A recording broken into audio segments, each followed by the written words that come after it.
berpotensi ekonomi besar, namun dunia bisnis masih terjebak dalam regulasi yang rumit dan penegakan hukum yang belum konsisten. Ketidakpastian ini menjadi tantangan nyata bagi pelaku usaha dan investor. Apa yang sebenarnya terjadi? Inilah problematika penegakan hukum bisnis di Indonesia. Assalamualaikum warahmatullahi wabarakatuh. Perkenalkan, saya Sri Rezeki Mono Arfa, mahasiswi program studi hukum bisnis Universitas Dumoga, Kota Mobagu.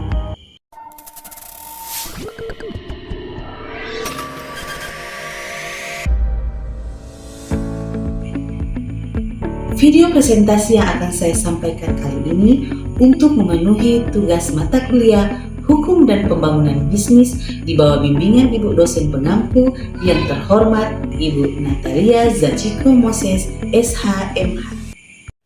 Pada kesempatan ini, saya akan mempresentasikan hasil penelitian dengan judul Problematika Penegakan Hukum Bisnis di Indonesia, Tantangan dan Dampaknya Terhadap Iklim Investasi. Indonesia dengan potensi ekonominya yang besar menghadapi sebuah paradoks. Di satu sisi kita melihat sistem hukum yang terus berkembang, namun di sisi lain, dalam prakteknya penegakan hukum bisnis masih menghadapi tantangan yang kompleks. Kondisi ini tidak hanya mempengaruhi pelaku usaha domestik, tetapi juga menjadi pertimbangan serius bagi investor asing. Lantas, apa saja akar permasalahannya dan bagaimana solusi yang dapat kita tawarkan? Mari kita kaji bersama. Pertama, masalah kerumitan regulasi. Indonesia seringkali dihadapkan pada persoalan hyperregulasi. Bayangkan, ada lebih dari 9.000 peraturan daerah yang berpotongan dengan peraturan pusat. Hal ini menciptakan labirin hukum yang membingungkan. Sebuah studi pada tahun 2024 bahkan menemukan bahwa 65% pelaku usaha merasa regulasi justru menghambat inovasi dan perkembangan bisnis mereka. Ketidakpastian hukum ini adalah hambatan struktural yang paling utama. Yang kedua, kapasitas institusi penegak hukum yang terbatas. Lembaga peradilan kita masih terbebani. Rata-rata penyelesaian sengketa bisnis memakan waktu 1 hingga 3 tahun. Waktu yang sangat lama bagi dunia bisnis yang dinamis. Selain itu, terdapat kesenjangan kompetensi. Penelitian tahun 2023 mengungkapkan bahwa hanya 45% hakim pengadilan niaga yang memiliki pemahaman memadai tentang praktik bisnis digital.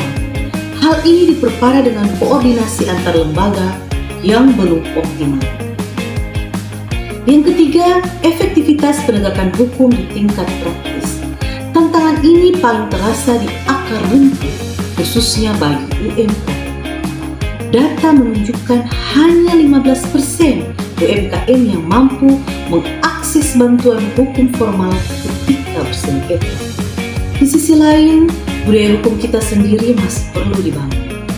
Survei tahun 2022 menunjukkan 55% pelaku usaha mengakui pernah melakukan pembayaran tidak resmi untuk memperlancar urusan bisnis. Ini adalah lingkaran setan yang harus diputus. Keempat, disparitas penegakan hukum antar wilayah.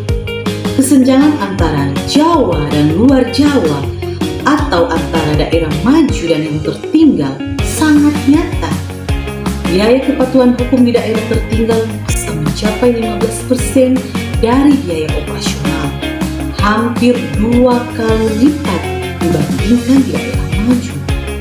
Proses perizinan di daerah tertinggal juga memakan waktu 3 kali lebih lama. Kondisi ini jelas menghambat pemerhati dan menciptakan ketidakadilan dalam persaingan. Lalu, apa dampak dari semua problematika ini? Daya saing investasi Indonesia di panggung global menjadi taruhannya. Laporan Bank Dunia menempatkan Indonesia di peringkat 72 untuk kepastian hukum bisnis. Jauh tertinggal dari Singapura dan Malaysia. Ini adalah sinyal yang jelas bahwa kita perlu berbenah. Oleh karena itu, diperlukan langkah-langkah strategis dan sistematis. Yang pertama, simplifikasi dan harmonisasi regulasi melalui pendekatan omnibus law. Yang kedua, meningkatkan kapasitas dan integritas aparatur penegak hukum secara berkelanjutan. Dan yang ketiga, membangun budaya hukum masyarakat dan memperluas akses keadilan khususnya bagi UMKM. Dan yang terakhir, menciptakan harmonisasi penegakan hukum di semua daerah dengan memanfaatkan teknologi digital.